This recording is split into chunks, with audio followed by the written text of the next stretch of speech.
to my being understanding. late, but it seems like whenever you're in a hurry, everything tries to keep you from getting somewhere, right? I know y'all had that experience, right? Okay, well, we're gonna pick up where we left off. We're talking about the liver. Remember, there's 3 classifications of injury as far as the liver is on clinical path, and that's hepatocellular damage, cholestasis, and loss of function. As far as hepatocellular damage, this is what we're talking about now. Those are the various, mainly enzyme indicators that are present when you have enzymes inside the cells. You damage the cells and they leak out and get picked up by the cytoplasm. We talked about sorbitol dehydrogenase and alanine aminotransferase, and now we're on aspartate aminotransferase, or AST.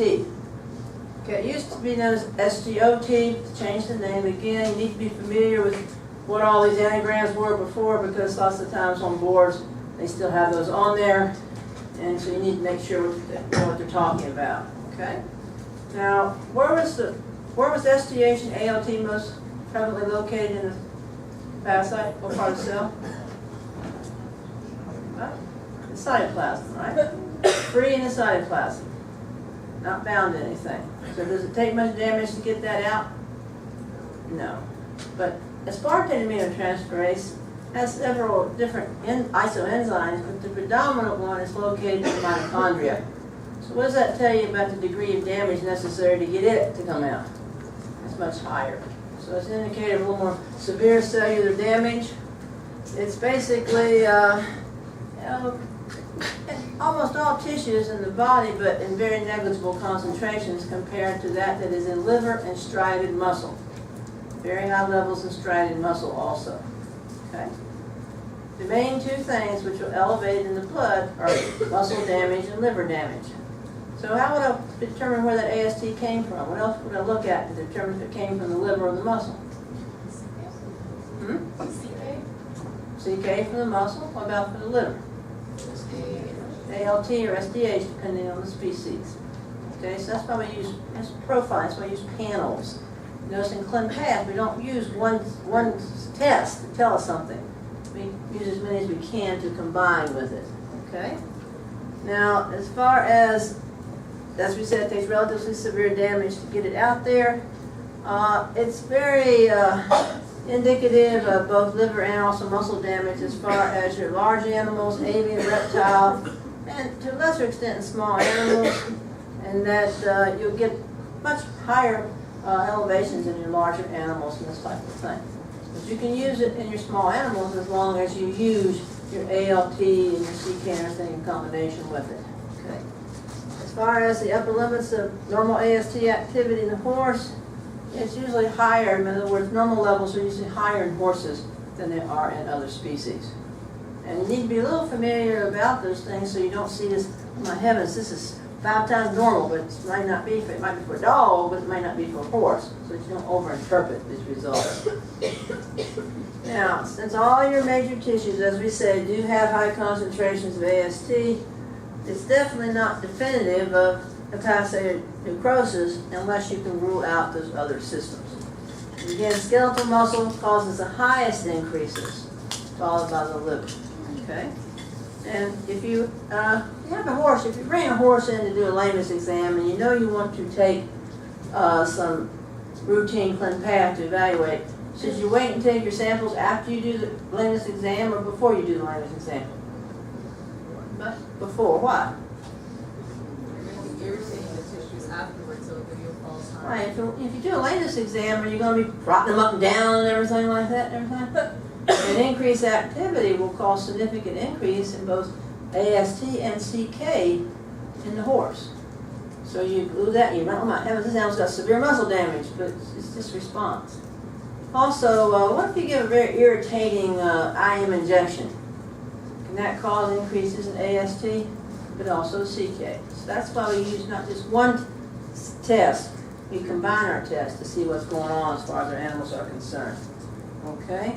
Now, certain drugs, as we say, even those that we don't give IM can cause increases as far as AST is concerned, your salicylates, estrogens, androgens, all these type of things. A whole list of drugs which can cause an increase in AST. It's got nothing to do with the integrity of the muscle or the liver.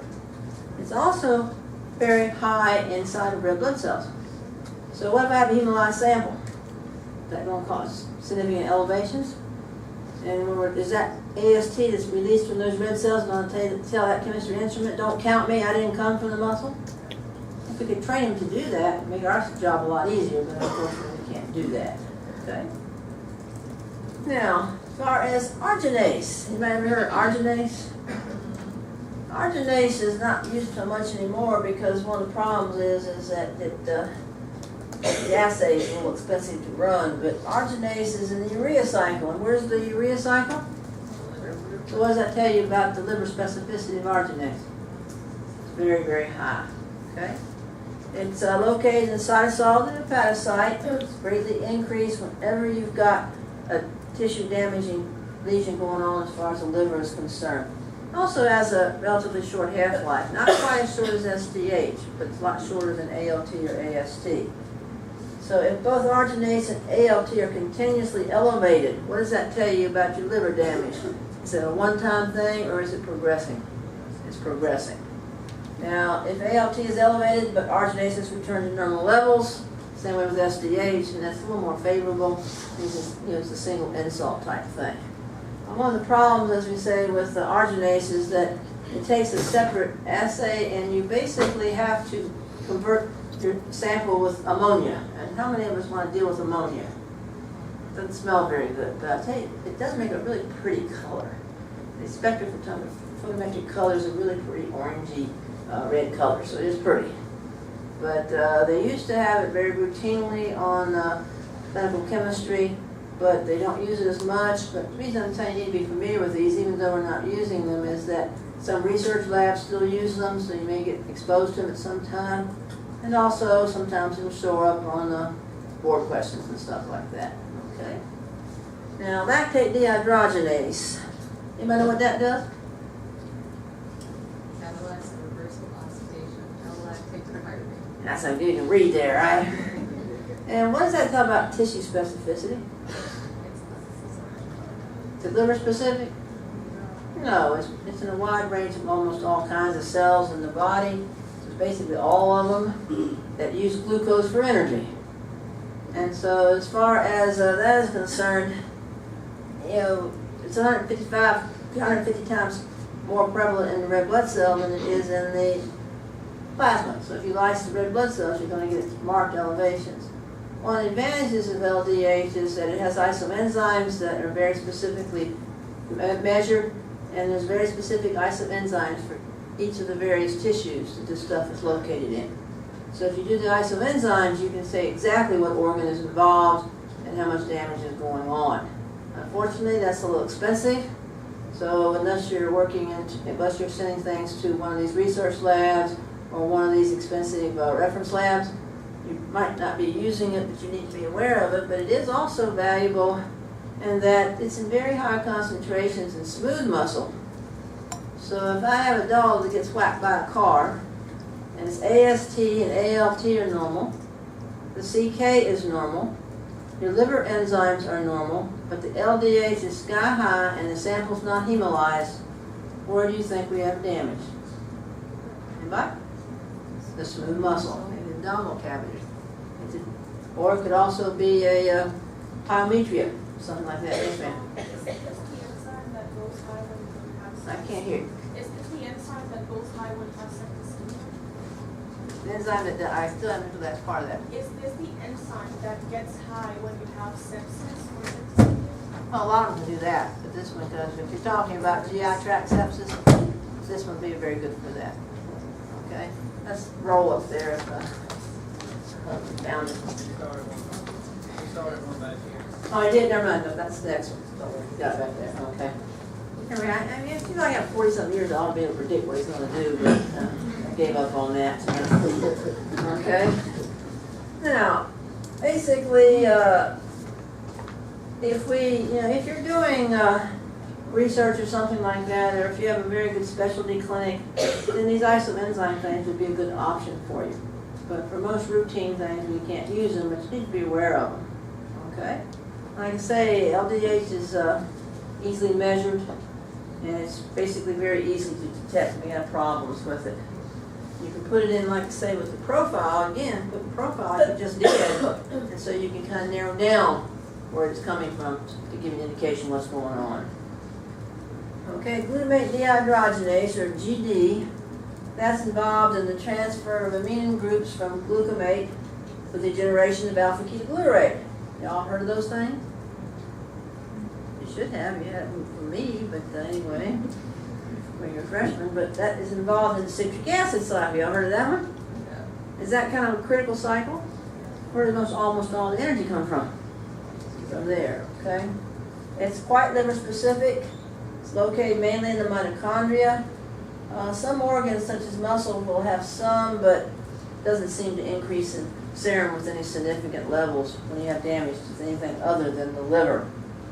And it can indicate more severe liver cell lesions than your SDH or AST. I can tell you basically you're really wiping the cells out entirely when you see these elevated.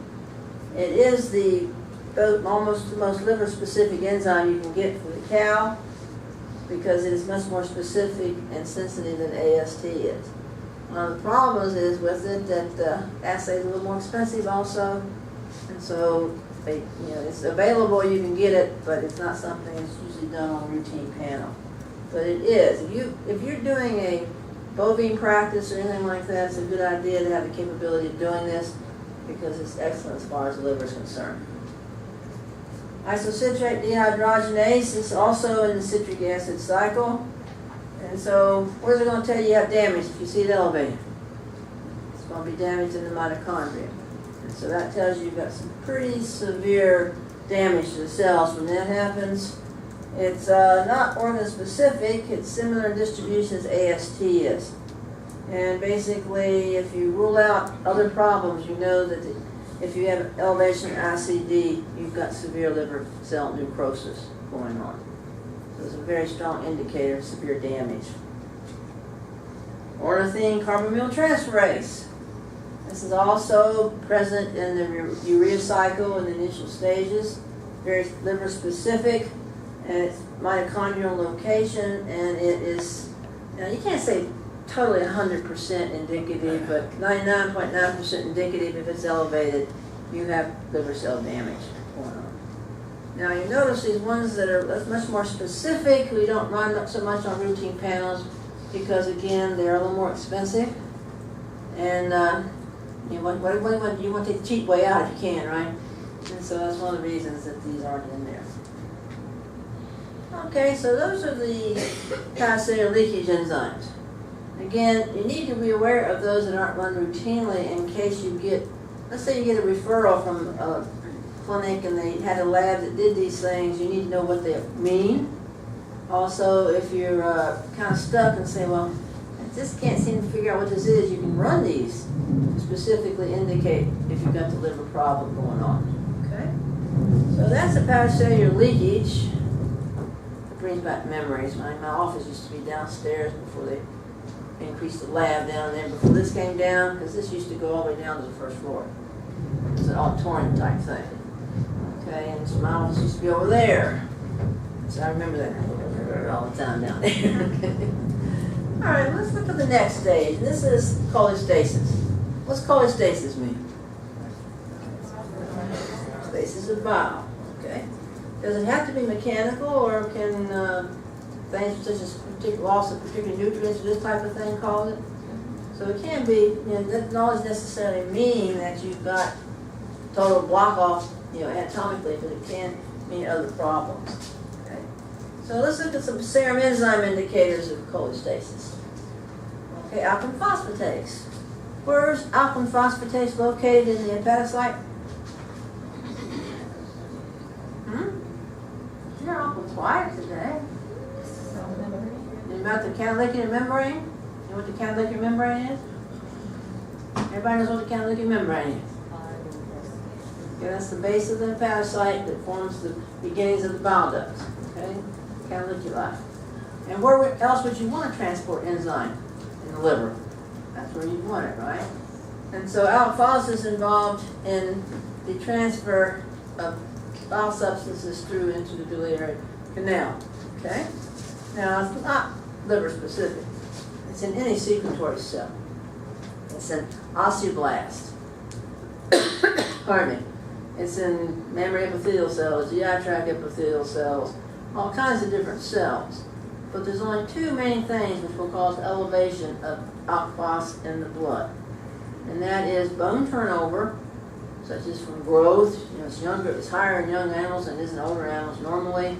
Or if you have a fracture or something like that, it'll increase. Or cholestasis. Okay? Now, again, there are isoenzymes for this too that they use that you can't use if you need to. Okay? But as far as alk phos is concerned, when it is elevated, it's because the receptors down in the gut are not getting bile. And so they tell the liver, I need more bile. So what's the best way to do that? Is to increase the excretion, right? So it increases those levels of those enzymes that are necessary in bile transport. So that's what we call inducible enzymes. All right? So it comes out in the blood at normal levels. When you increase the amount that's present in the cell, that's going to proportionally increase the amount that gets released into the blood. Okay? So the two inducible enzymes are alk phos and GGT because they're mainly located in that cantilever membrane and they're mainly involved in the excretion of bile. Okay? So basically, if you're looking at alk phos, I already told you about all this in here, it has a relatively short half-life for those isoenzymes that come from other systems, and that's one of the reasons. What does it mean if you have a very short half-life? You draw a sample, 30 minutes later you run it. If it has a very short half-life, could it be gone? Yeah. Yes, and so that's the problem. It also will decrease the amount of elevations you're going to see in the blood if it has a low half-life. And the one that's in the liver has one of the longest half-lives, and so it is one that will stay up, so that's the one that will usually indicate as far as if we have liver damage. Okay? Now, as far as alk phos is concerned, again, the liver has two isoenzymes, and these are important. Remember, what did stress cause increases of as far as liver enzymes in the dog? Alk phos, ALT, and GGT. Alk phos is the main one. And the reason is because there are two isoenzymes of alk phos in the liver, and that is the stress-induced and the hepatic one. Okay, so the stress-induced is that one which really elevates. Remember, the cat does not have the stress-induced isoenzyme of alk phos, so stress won't cause their elevations. If you see an increased elevation of alk phos in a cat that has hyperdermal corticism, that is because the animal is starting to mobilize fat because of the lack of glucose, and you got fatty liver. Okay? So both, one of the problems as far as the liver is concerned, as we say, the anticonvulsants will do that also. If you have a dog on epilepsy, it's going to be on an anticonvulsant, and it will cause marked elevations of this type of enzyme. But is that because of the stress, or is that because they can damage the liver? They can damage the liver. They can cause severe fibrosis and everything in the liver. And if you got fibrosis, does it care whether or not it binds out the bile ducts or anything like that? No. And so when it binds the bile ducts, bile's not getting down there to the gut. The gut says, hey, I need bile, and the liver tries to do it. Not going to work, but it tries to do it by increasing the amount of alk phos it has. That's going to increase your levels in the blood. Okay? Now, the hepatic isoenzyme, as far as the stress-induced is concerned, that can let you give a steroid. You're going to see that in the dog. You may only give one injection, but that alk phos can stay elevated up to almost a month just from that one injection. Okay, so it stays up for a while. Now, the hepatic and steroid isoenzymes, there is a test called the levamisole inhibition test, which is used to determine if it's actually just stress that's causing this alk phos elevation or if it's a liver problem. And so that can be done to give you a definitive interpretation of that. And basically, I use it in dogs because that's the only one that we really see all that increase in alk phos with stress, okay? Y'all should feel lucky. Y'all not stressed, right? Y'all really ready for this afternoon, right? No stress whatsoever, right? So do you think your alk-phos levels would be elevated if you were stressed? Not really. We don't have that stress-induced isoenzyme. So if you're if your alk-phos is elevated, that probably tells you tried to relieve the stress by going out in the town every night and enjoying yourself and got the hepatic cirrhosis going on or something. Okay, so I know y'all wouldn't do that. Okay. All right. Now, as far as alk-phos, it is a very early indicator of cholestasis. It will now. What else will be retained in the blood if you have cholestasis? What other chemical? No, how about bilirubin? Where does bilirubin come from? Breakdown of your red cells, right? What organ has to take it up and make it water soluble so it can be excreted? The liver. So if I have cholestasis, is that going to back everything up? So will I get hyperbilirubinemia? Yes, well, your alk-phos elevations will precede that, so that hopefully you can see it and get rid of the problem before you get the hyperbilirubinemia. Okay? Because is bilirubin a nice substance to have floating around, or can it damage tissues and things? It can damage tissues, so hopefully you can see that. In cats, as far as the alk-phos is concerned, they have a very short half-life as far as alk-phos. They don't have as much in the liver to begin with to induce, and they don't get as big a response when we have damage. So what does that tell you about the level of alk-phos elevations in the cat? Can a lower level be just as significant as a high level in the dog? Yes. And that's true. A lot of the enzymes in the cat, they have a shorter half-life. There's not as much in the cell to begin with. And so, well, that doesn't look too bad. That's not much elevation, but for a cat, it doesn't have to be as big as it is in the dog to be significant.